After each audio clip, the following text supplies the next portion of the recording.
Hei, salut toată lumea și bine v-am găsit la începutul unei noi serii aici pe canalul meu, oameni buni. Eu mă numesc Alex și astăzi, după cum puteți vedea, ne aflăm pe Minecraft. Și da, acesta este un nou început. Și înainte de toate, ca video propus să înceapă, v-aș ruga să nu uitați să apăsați butonul de like dacă încă n-ați făcut-o. Abonați-vă dacă sunteți noi și activați clopoțelul de notificări, pentru că în așa fel să rămâne la curent cu tot ce o să încarc pe canalul meu.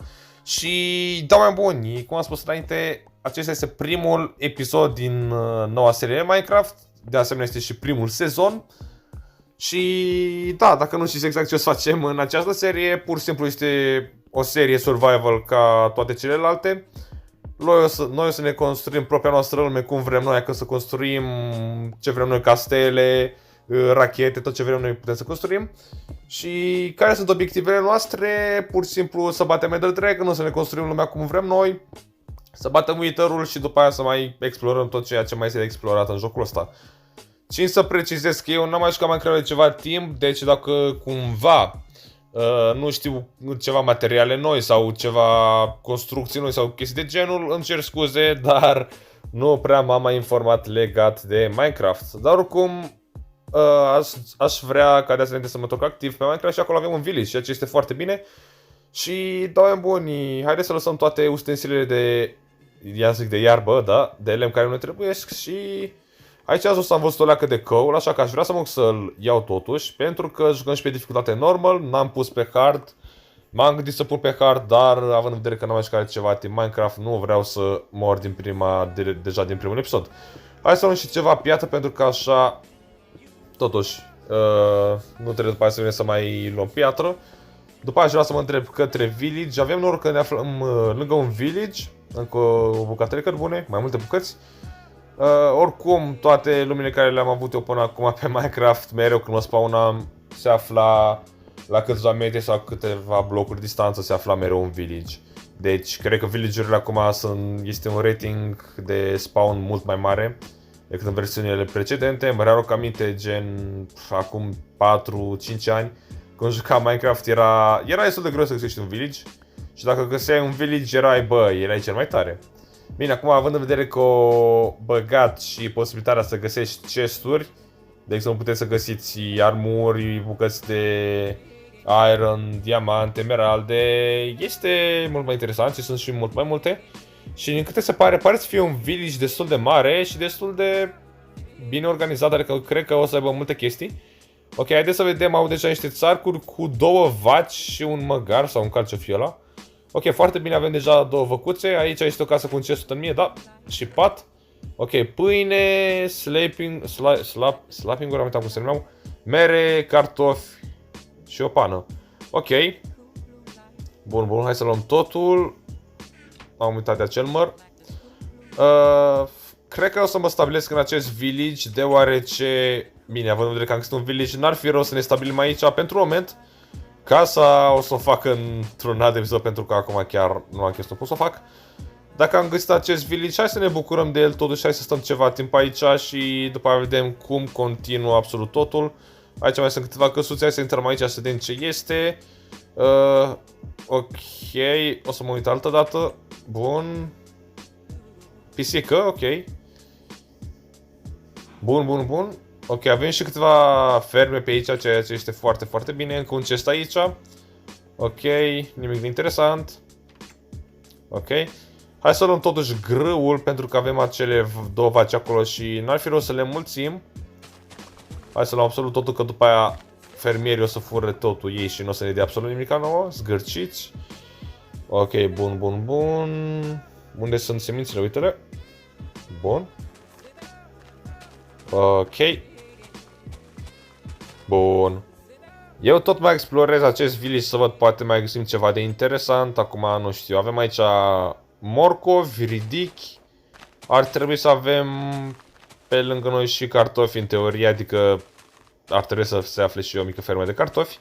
Ok, ridichile nu o să le iau. Și aici avem cartofi și alte ridichi. Very nice, ok, bun. Aveam niște cartofi în inventar. Unde sunt? Uite-i. Și hai să luăm cartofii. Ok, foarte bine, am luat pe toți. Hai să-i plantăm înapoi. Bă, da, dormităs că am luat pâine în loc să iau cartofi, doamne, ce fail. Da, ok, hai să plantăm cartofii aceștia. Bun, bun, bun. Very nice, very nice. Și avem și suficienți cartofi pentru a-i pune la prăjit. Deci, da, pe aici am fost deja. Hai să mergem direct într-o casă. Hai să luăm casa aceasta. Ok. Se face noapte, da. Ok, trebuie să ne grăbim. Aici... Bun, hai să ne mai uităm o leacă. Ce-mi place că suntem și lângă munți, ceea ce este chiar foarte, foarte bine.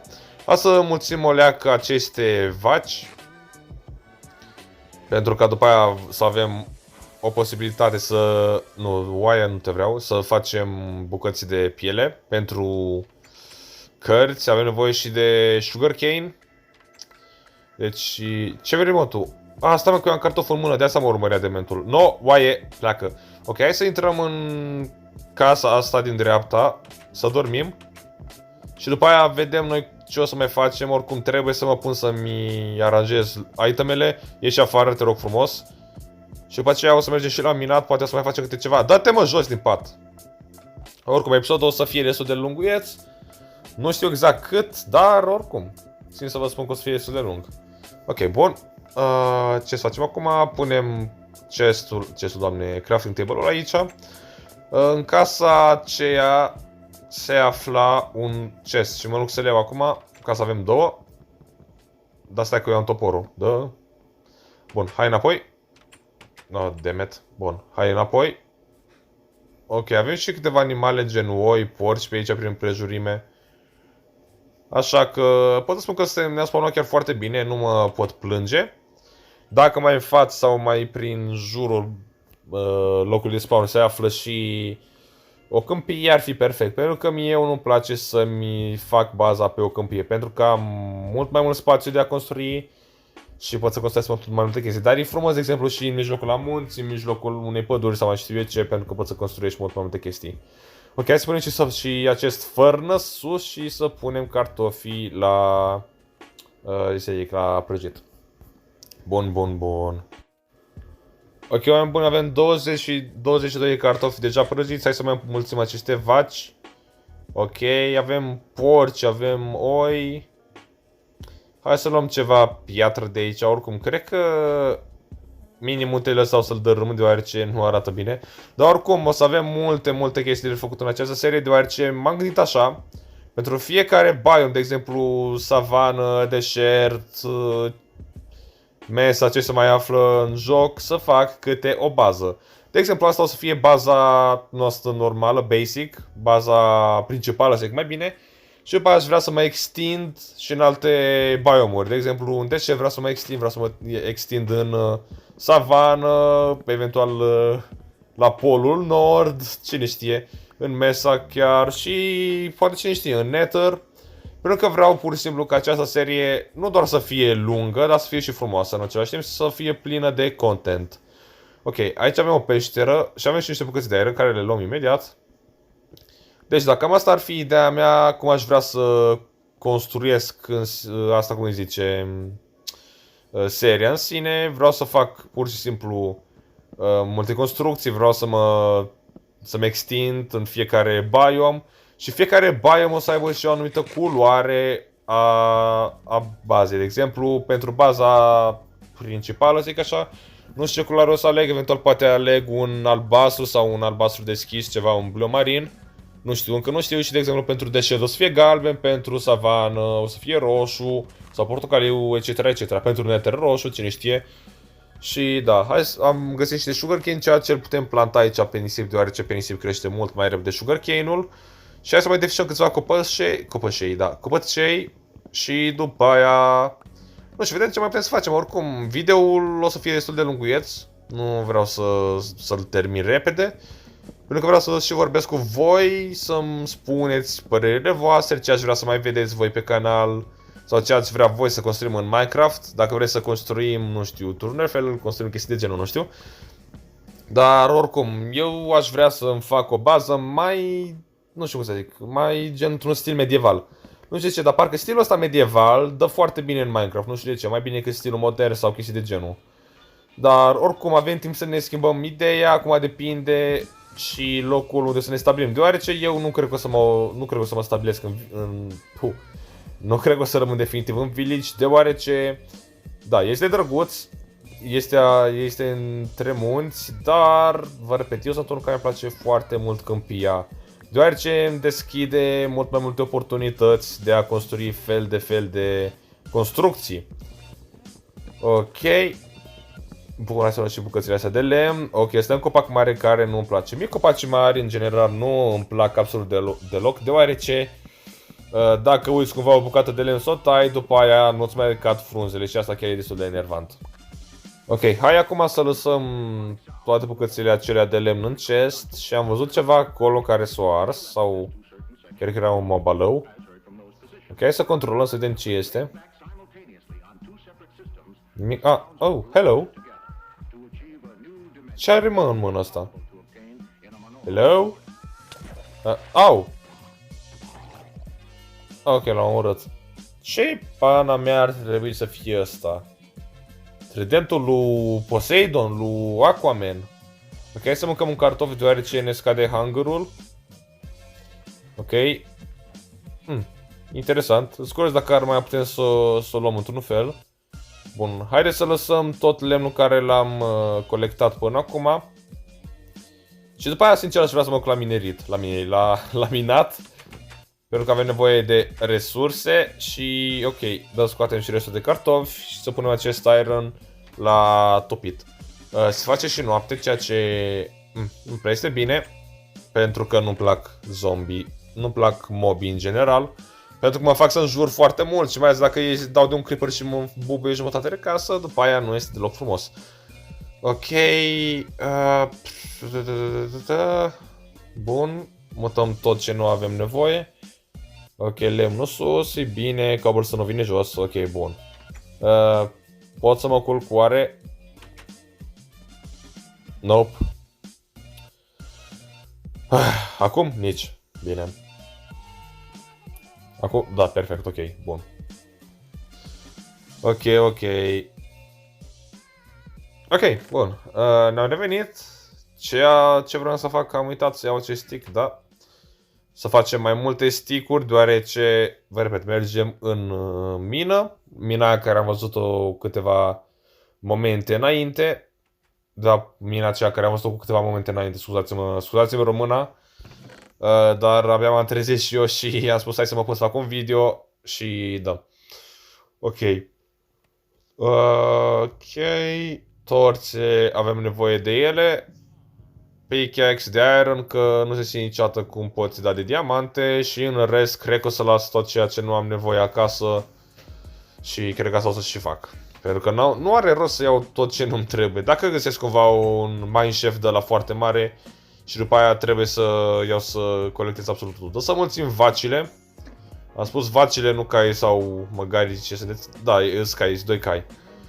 Ok, și... Da, altceva, parcă mai trebuia să fac ceva, dar am uitat ce. Dați-mă o secundă, da, ok, bun, am făcut totul. Și haideți să ne îndreptăm către mină. Era pe aici pe undeva acea mină, uite-o aici, de desubt. Ba nu, minciună, uite-o aici. Bun, oh, la, ¿cómo estás? Buenos días, mi hermano. Nu bubui că după aia ne certăm. Bun, key one. Bun, avem ceva cărbune și... Doi sunteți! Doi endermeni! Endermeni? Endermani, habar n-am, endermeni. Până mea, ok. Sper doar să... Ok, cred că... O dispărut, s-a teleportat. Ok.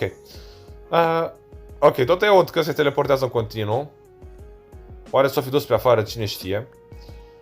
Un lucru foarte interesant ce am citit eu despre Enderman și nu știu dacă știu foarte mulți, dar în teorie Endermanii trebuia să fie cu ochii verzi și dacă erau cu ochii verzi înseamnă că trebuia să fie o specie, un mob pacifist, adică nu trebuia să te atace. Dar când a ieșit Minecraft-ul în 2009, nu știu dacă fix în 2009 s-a întâmplat acel caz, dar ci că o fetiță și-ar fi omorât alte 2 sau 3 prieteni într-o pădure, pentru că așa i-ar fi spus Slenderman. Ok. Pentru cei care nu cunoaște pe Slenderman, Slenderman este o creatură cu fața albă completă, foarte înaltă, cu brațe foarte lungi și că fură sau omoară copiii, nu știu acum. Și că când cei de la Mojang au auzit de această întâmplare, au spus, bă, hai să punem Enderman-ul să fie ca un fel de reprezentare a lui Slenderman. Și oricum, Slenderman în ceea ce se aude se teleportează, nu știu ce căcaturi, dacă te uiți la el te atacă. Pentru că sunt și anumite jocuri cu Slenderman pe telefon, pe calculator și de genul, și de exemplu dacă te uiți la Slenderman, după aia începe să ți se vadă urât tot ecranul. Și da, mi s-a părut foarte interesant când am auzit acest lucru, nu știu dacă chiar e atât de adevărat, dar sincer, bine, când am văzut prima dată Enderman, i-am spus, bă frate, sută în mie cred că are ceva legătură cu Slenderman, pentru că arătau, na, nu zic identici totuși. Dar, na, nici nu cred în Slenderman, sincer, adică mi se pare mai mult un bullshit. Și hai să vedem ce mai găsim pe aici. Aud zombie, aha, hermano, aha, iar cu enchantment. Ok, bun, avem foarte mult cărbune pe aici. Ok, mai aud zombalaci și un păianjen.